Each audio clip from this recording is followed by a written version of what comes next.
I'm with Dr. Candida Suffrage this morning. She's from Baylor Scott and White, and she's telling us a little bit about cold weather. What a perfect time. Normally, this time of the year, our average high temperatures are getting into the 60s. We can expect things to be getting at least a little bit better, but today is a really good day to remind everybody about what to do in cold weather. So let's talk a little bit about what you brought today. I brought some scarves and hats. You talked about Hub City this morning, Lubbock, Texas, where I went to medical school, about my Texas Tech scarf. She had to represent just a little bit.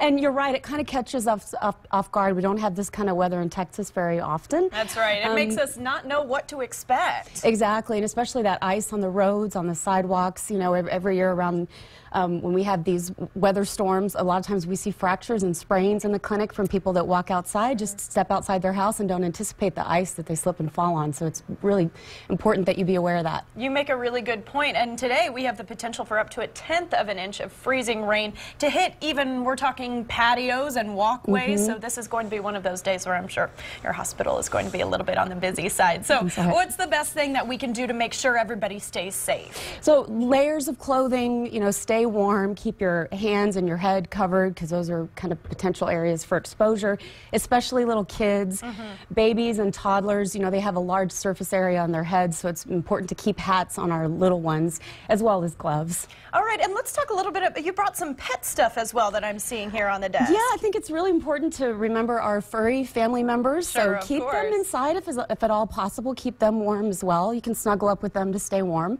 You know, if you have the water outside, it can freeze, and so they won't have water. So it's another thing to be aware of. Bring their water bowls inside along with them. You know, that's something I think a lot of people don't think about. And morning temperatures today, for a lot of us, are already below freezing. So your dog's water dish might have even frozen overnight. So maybe walk out this morning and go ahead and take your time walking outside, but make sure you check it. Always keep their toes covered, right? You want to keep their heads covered gloves. As well.